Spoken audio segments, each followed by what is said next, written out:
Welcome to the Leader Impact Podcast. We are a community of leaders with a network in over 350 cities around the world, dedicated to optimizing our personal, professional, and spiritual lives to have impact. This show is where we have a chance to listen and engage with leaders who are living this out. We love talking with leaders, so if you have any questions, comments, or suggestions to make this show even better, please let us know. The best way to stay connected in Canada is through our newsletter at leaderimpact.ca or on social media at LeaderImpact. If you are listening from outside of Canada, check out our website at leaderimpact.com. I'm your host, Lisa Peters, and our guest today is Leonard Herschen. Leonard is a vice president with GLJ Limited. GLJ is a major Canadian energy consulting firm. Founded in 1972, GLJ is a known market leader in reservoir engineering, geoscience, and petroleum economics. GLJ also offers services in the emerging energy space, such as carbon sequestration, geothermal energy, and lithium extraction from brine. Leonard's career started with a degree in engineering physics from Queen's University. He worked internationally for several years, providing well-born geophysical measurement services in the field, in the United Kingdom, India, and Yemen. Leonard joined GLJ Limited in 1993. His current role is in technical advisory. In this role, Leonard is able to express his passion for human beings reaching their full potential as scientists and engineers. Leonard is known for his love for training and development of younger engineers. He will frequently confront engineers in training with the question, "So, tell me, why does oil come out of the ground?" He believes when the complex is explained simply, it is understood. Leonard regularly attends Leader Impact events in Calgary. Leonard is married to Maritza, and they have two children, son 18 and daughter 14. Welcome to the show, Leonard. Thank you. I read you have an 18-year-old son and you're an engineer. You obviously, maybe he's going to university. Is he going to be an engineer? Yes, he is. And a little bit more to that. I didn't push or expect him to study engineering because obviously that's his personal choice. And he's also he's good at math, and so he wants to go into engineering. But he's also a very skilled musician, and so he's going to be studying engineering and music performance. So he's doing a dual degree program at the University of Calgary. He starts in a week. Yep. My son starts tomorrow online at U of S engineering. There's some online, for a day, but he's doing some pre-testing right now, and it's going to be a journey. Yeah. Yes. Yep. All right. Well, I want to thank you again for joining us. Over the past few weeks, we've sort of been asking these four questions. Well, it's six in total, but the four ones are really focusing on pivotal turning points, principles of success, and how failures and mistakes can actually they're important and how important they are to our success. So I am loving these questions because the journeys are incredible. So thank you again. And I look forward to beginning. Are you ready? Yes. All right.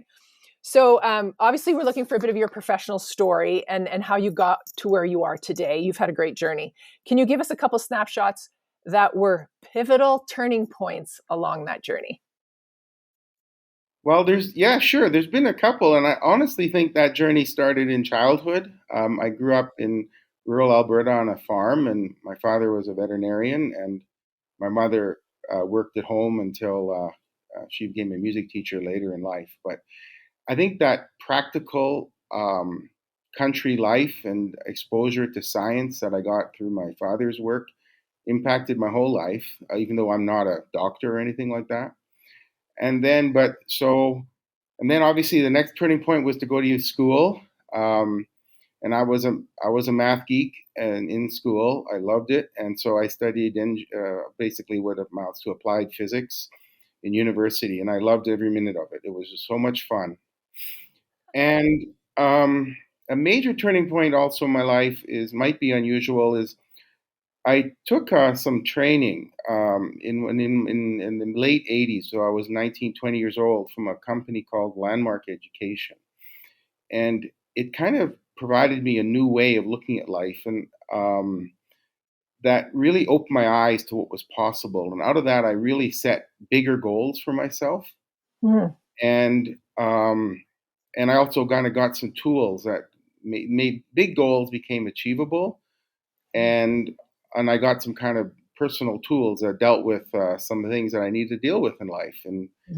Um, and then the next turning point would have been definitely getting work in the oil business. I always wanted to travel, and I got work working on oil rigs um, for a major consulting firm, and it was fun. I traveled to many interesting countries, like you mentioned. I worked with big machines, and it was outside, and it was really interesting. And I was using what I learned in school. I understood how all these tools worked, and it was really, really fun. And then, so professionally, the next turning point though was I kind of decided to move back on land and live a more normal, less nomadic life.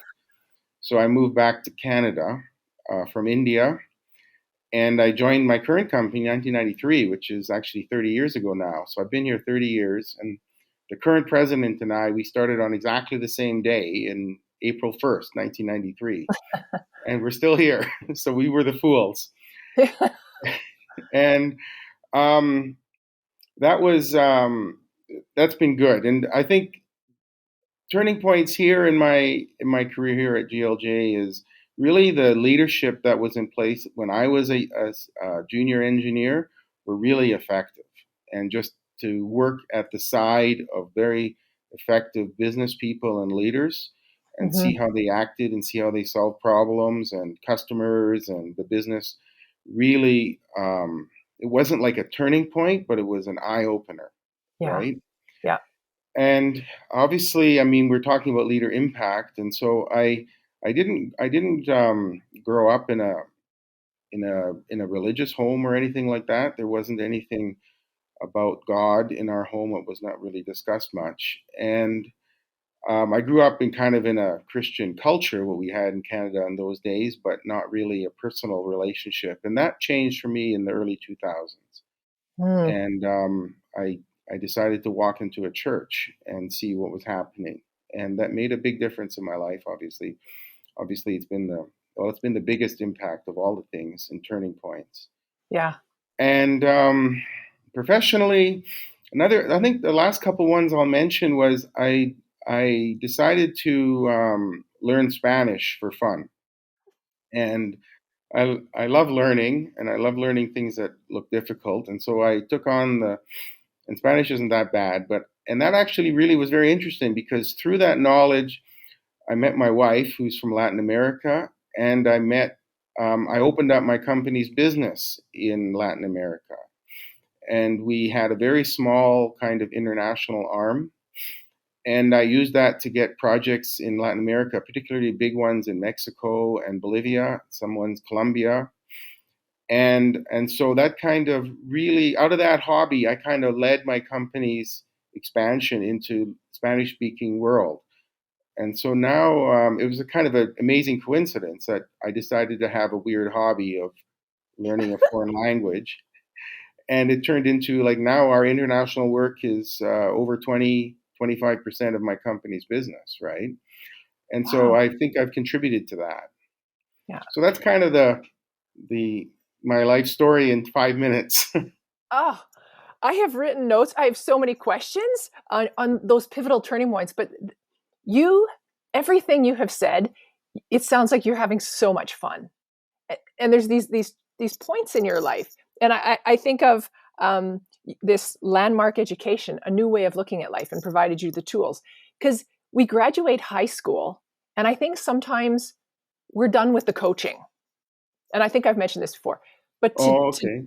right, like we need to continue. We need to continue with the coaching or the Spanish lessons, the learning. We can't do things alone. That's and so Spanish. Did you go to class for that, or did you do Duolingo? Yeah, I did two things for the Spanish. Is I got a teacher who taught me, and she was at Mount Mm. Royal University, and her name actually, which is unusual, is exactly the same name as my wife's name, although she was Peruvian, and they're the only two people I've ever met in my life who have that name, which is Maritza, as you mentioned. Yeah. It's a very uncommon name. So, and then being an engineer, what I did to learn the learned conjugations is I wrote code that asked me questions in different verb tenses, and I just Okay. practiced. Yeah. So I Yeah. learned how to say I will be doing that, and I should have done that, and all these, right? So that's what I did to learn Spanish. And Yeah. then I've traveled and traveled and traveled, and I talked to people. Yeah. So my newest hobby is paint by numbers. I'm not sure if it'll Oh, take me anywhere, but I'm kidding. I do love doing it. Well, those are great pivotals. Thank you for sharing. yeah. So our second question is, give us your best principle of success and tell us a story that illustrates this. Well, I wish there was, thinking about that, principles of success. I wish there was only one, because then life would be easy. Because sometimes you have to adapt yourself to the circumstance, and different principles will apply in different situations to Yeah. a different degree. But there's been, I would say, three or four things that I really concentrate on. One is what I call integrity. And by integrity, I mean leaving things whole. And I don't mean like, oh my God, you said something wrong, you did something immoral, you're a bad person. That's not what I'm talking about. I'm talking about leaving things whole, so that and when you don't think you're going to do something, you tell the people who are affected by that as soon as you know. So it's not about being perfect, but it's just having your situation be whole, so that because whenever you find in your life something's not working, you'll often find connected to that there's something that's incomplete.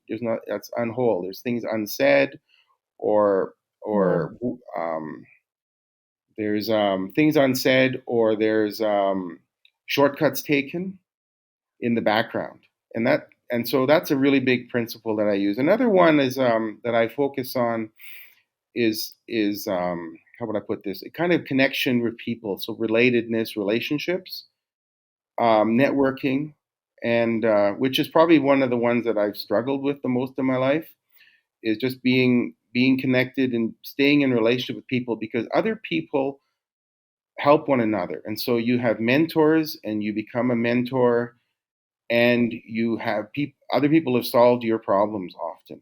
Okay, and so there's or other people have problems that you can solve for them, which is kind of what a business is, and so that's another one I would say is important. The other thing is, great ideas can be exciting, but you have to kind of keep them in existence. Okay, so when you have an idea, you want to measure and test and understand what's the status. So if you have a project, okay, well, how am I going? Do I have goalposts? Do I have meeting schedule? Do I know who I'm meeting? Do I have proper in little practical things, and sometimes big? Who's involved in this project? Where is the data? Is it organized? Who do I talk to? When are these things? And so you kind of want to keep things in existence and measure results, right? And that's one thing. So it's another principle. And the last thing kind of relates to the first comment you made about having fun. Is another principle I would say is kind of that fun or engagement, enrollment. So you speak to people that in a way that um, brings and doesn't have to be nice to people, or it can be even if you give criticism, but if you speak to people in a way that causes them to see what's possible for themselves in whatever project you're doing. Yeah. And that's a real skill that I had to practice a lot to learn how to do that, right? And I don't even know if I'm good at it yet. So I would say those are the kind of things that I've really kind of focused on. Those are really great. Yeah. I usually have, the one best principle of success. Um, but, Okay. but I love yours. I love just talking about integrity and being connected and Hmm. keeping ideas in existence. There are people out there that just they're the ideas and they just throw them and then they walk away. Yeah. You're like, hello, Yeah. you know, but to actually, project manage that idea. Yeah, exactly. And sometimes that's just walking around and asking people, so Yeah, where are we at? Yeah. right? And how did this go? And what have we achieved? Okay, you went to a conference in London. Who did you meet? What are their phone numbers? Yeah. Right? Things like that. Yeah. Right. I love it. I think of something I'm working on right now, and I need to I need to think of those principles of success. Like I need to put my head down and map it out. I'm a mind mapper, so Yeah. I love Yeah, yeah and like you kind of asked me there, and I don't know if I've answered it yet. You said to give an example of those leadership principles. yeah. Um, I would say like um, I don't know if this is a good example or not, but it's always struck with me. I've always come when as a leader, I've always come with kind of this. I try to come, and always is the wrong word because I'm a human being. But I, at my best, I'm coming from a position of love Oh, and a love for people and love for the business. And obviously, that doesn't happen every day because I'm a I'm a I'm a human. But yeah. I can think of a time once where I had a staff member who had an area to do something that was within her or his specific job description, and the staff person just simply said, "No, I refuse to do that. Right? Mm, I'm not going to do that. Go away." And instead of coming at that situation with like, "Oh, I'm the boss. You must, or you'll be fired," or something hmm. like that, I just said, I really thought about being in a position of love, and I just said, "Do you see how unhappy you're making yourself right now?" And that's all I said. All right. Oh, And in that moment, it was the right thing to say in that moment. I'm not saying that for every situation, yeah. but obviously the work got done. And when my son we're talking about was born, that staff member bought him presents, right? And so she, it wasn't long after that conversation, and so she was impacted by that. So that's kind of this that last one I'm talking about Yeah. enrolling people in what's possible, Yeah. right? Yeah. I think of just caring leadership. Be Yeah, kind. You know, it makes a great sense. I'm working on a project. As I said, I'm working on a project right now, and uh, I'm trying to answer that because the experts will come back and give us an answer, but is it what's right for the people? And I have to ask yeah, myself that, is this right for my team? Is this right for my community? I have to ask myself uh, a very personal question. So it's a yeah. great answer. Great answers. I will continue on to the Okay. next question. So I think we all know we learn more from our failures and mistakes than our successes, and it's very hard. Would you share one of your greatest failures or mistakes and what you learned from it? Um, yeah. Just one. I was going to come on here only to talk about my good things. Yeah, I would say the thing and I would say it's been a failure. The thing I've struggled with the most because I'm kind of, I can easily become a math geek is I have to sometimes I'll disappear and forget. I've disappeared and forgotten to stay in touch with customers because I'm living in this engineering world, Mm, and so then and I've had, business relationships weaken, right? yeah. And you get open to competitors, right? And so I would say that's something, what I've learned from that is, well, when you're a leader, you have to deal with areas of your life that you're not good at, Yeah. right? It's just a fact of life. And when you make mistakes, you, you figure out, you look at yourself and see what was it about yourself that had you not be engaged the way you should have been. Hmm. And, and then find the way to not have that not happen and be aware that that's your kind of default manner is to, Mm, yeah. right? And to kind of, you have to make yourself step out of the kind of the machinery of living and be active in generating yourself. And even when it's not fun or interesting, because it's not you're natural to you. Yeah. Yeah. Um, So I think of, anyone listening and just um, disappearing and forgetting, and it's just ignoring. We don't want to yeah, handle that. We're, maybe And I think, I don't know in your instance, but was it out of your wheelhouse? Was it too much for you? Was there something, we all have so much going on in our lives, right? If it's personal, and I think sometimes we need to grant grace as well. And Yeah. like, Leonard, you didn't get this done. Are you okay? Yeah. Versus like, Leonard, you didn't get this done. There's two Yeah. different ways. Um, Yeah, it is. You definitely, yeah. I've been in this company 30 years and I've seen our best people make mistakes, Yeah. including myself. So when people make mistakes, it's actually the best training they're getting, right? And you should have systems in place that prevent mistakes, any one individual mistake from like seriously causing harm, right? Yeah. But sometimes things kind of grind over time and you make the mistake without really noticing. And then the problem shows up and you're like, and you didn't have your eye on the ball, Mm-hmm. right? And for me, it's definitely in that area of relationships and staying connected with people. Yeah. I have to work at that. Yeah. And I think COVID was, we're out of it, but Yeah. we all sort of cocooned and we stepped back and we Yes. became this Zoom environment.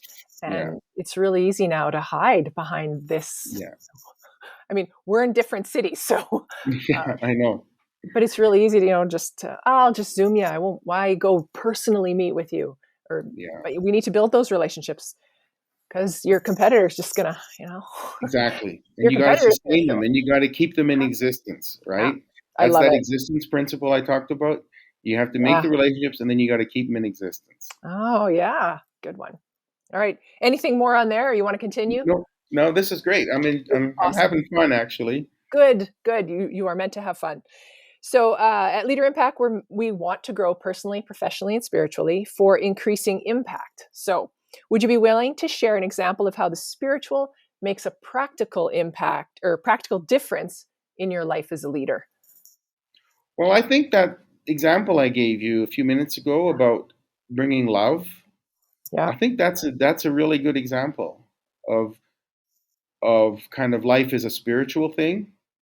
Even though we're calculating these machineries and pressures and flow rates and all these interesting oil and gas things, it fundamentally that love is kind of the spiritual space that I try to be in. And so I would think that's kind of an example that's always stuck with me. And it impacted me. So, Mm-hmm. yeah. I can see that. I can see you're a very caring. In this whole interview and in your best principles of successes and you all the ideas of pivotal turning points, you have so many, and I think you've always seen them as positive. Like I think I'm going to do this. I don't know why I'm learning Spanish, Yeah. and you've just your mind is open, and I wonder sometimes if anyone listening goes, I can't do that. We closed the doors before we even looked. And that's something, I that's something I had to learn to like. I kind of, that little voice in our head that tells us, Yes. I don't know how, Yeah. right? That little voice in our head that says, well, I don't know how, I can't do that. Other people know better. I'm going to sit here and watch the experts, right? And just take what I can. That little voice is not always our friend, right? Yeah. No. So. I think, did you ever grow up watching the Flintstones? Oh yeah. And the little angel and the little devil? Yeah. And, I think of that often. Yeah. There's that voice, I don't know how you think that voice. I don't think how you could think you can do this, or, Yeah. Go do it. Yeah. Yeah. But I think of back even to your principles of success, and you talked about relationship and connectedness. We need to surround ourselves with people that are either move us along, help us. In return, we give them love, right? It's who we're surrounding ourselves with. I think of people who, they crap on you, and you want to love them. Yeah. They're going to love you. And it's hard sometimes. Yeah. But you sound like you're again having a great time, and your answers are great. Okay, thank you.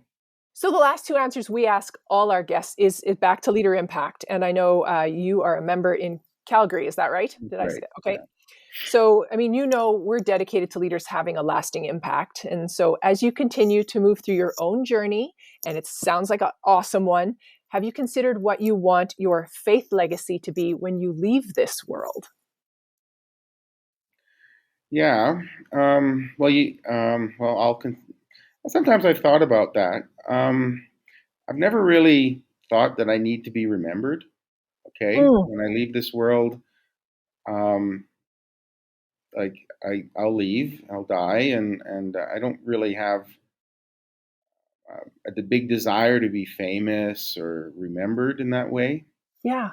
Um, I guess with a faith thing is I didn't grow up as a Christian, and I came to it as an adult, and so I know that at our home, my wife and I have created a Christian home for our children, and so that legacy will be there. And I think that's going to be my main faith legacy, to be honest, in my home Mhm. life and my children, and my kind of extended family. But I think that's going to be Yeah. where it'll be probably. Yeah. Yeah, I love that because it is our children. If we just changed, you have a son and a daughter, two little lives. Those two little lives will make four lives, and you know what I mean. Like yeah, it has to start somewhere. I've done the same thing. I was raised. I was raised in a home that had church every Sunday, and that was about it.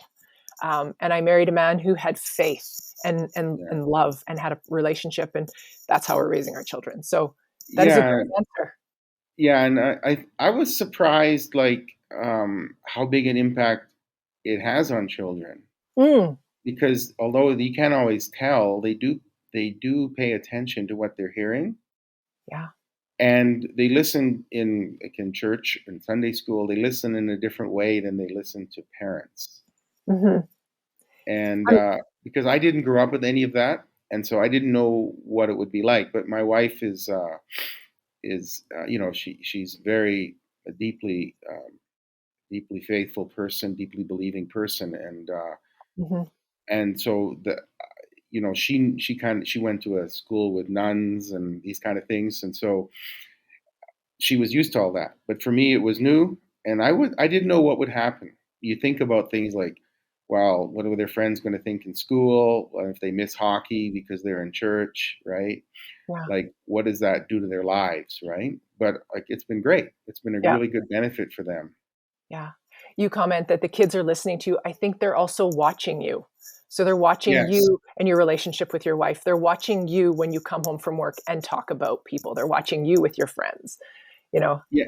Yeah. Exactly. And I was Yeah. thinking about that because I'm talking to my son about going to university, and I'm trying to avoid coaching him. I don't think they listen. And they'll take things, say, from the hockey coach or the piano teacher that they won't take from the parents, and they'll implement them. And I don't know I wish I was like a deep psychologist. I don't understand exactly why, but kids absorb through osmosis from their parents more than through words, Yeah. and they watch you in action, Yeah. right? And they feel you, and they sense your inner motivations and your inner Yeah. um, bad things, whatever the word is, your inner self. They sense that more, and that affects them more, I think, than a lot of the quote words that we give them. Yeah. It is so true. Um, I love when you talk about the coach and those other people that the kids they'll listen to them. We used to tell our Yeah, coach, "Can you please tell our son that he needs to clean toilets?" And we used to yeah, joke because the yeah. coach said it. You're not your mother. You But know, again, yeah. it's funny. I did a landmark course once, and one of the tasks we had to take on was to leave every bathroom cleaner than when we walked in. Oh, You made me think of that. yeah. Yeah. I don't know what my son's going to do now that he's moving away. Yeah, Yeah, he'll be the guy that cleans the toilets for all the guys in the house. Who knows? maybe. Yay! Anyway, um, so my last question, all my guests, I love this one, is what brings you the greatest joy?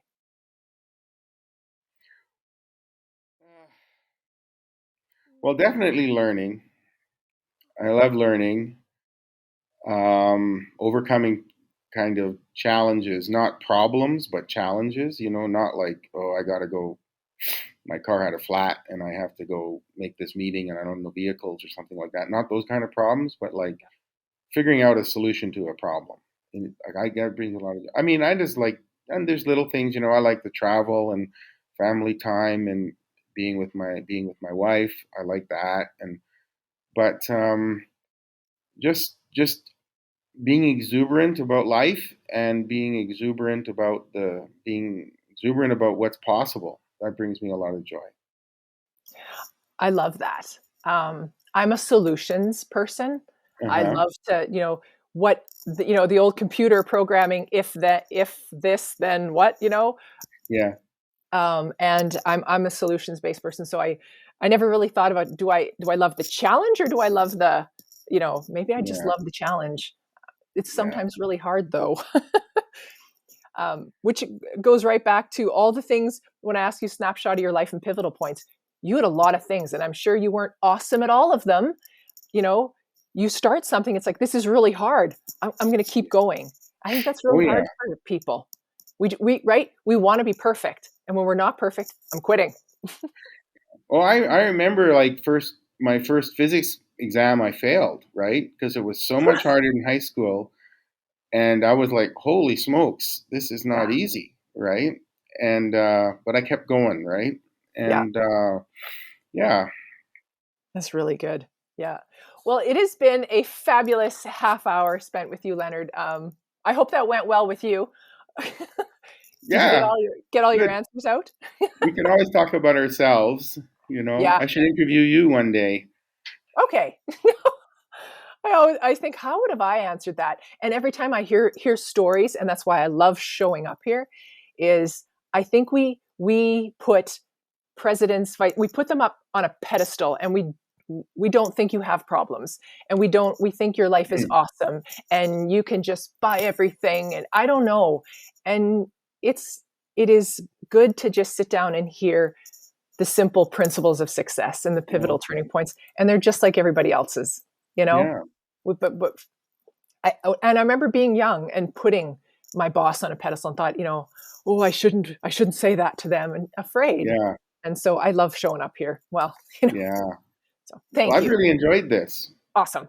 So if anyone is listening and they want to engage with you, where can they find you? Oh, sure. My name will be somewhere in your description notes. Yep. Yeah, so they can just go on LinkedIn, and if they just put in the name and the name of my company, GLJ LinkedIn, you'll find me and just message me. Awesome. Yeah. Maybe there'll be some follow-ups on engineering, or I think I should just set up a Zoom with my son. It's like he first year they don't have to choose, right? The engineering at U of S they don't. So he likes his chemistry though, so who knows? Yeah. All right. Well, thank you again, Leonard. It has been an absolute pleasure meeting you. It was great. Great to speak with you, Lisa. I appreciate this chance to be with you. It was really fun.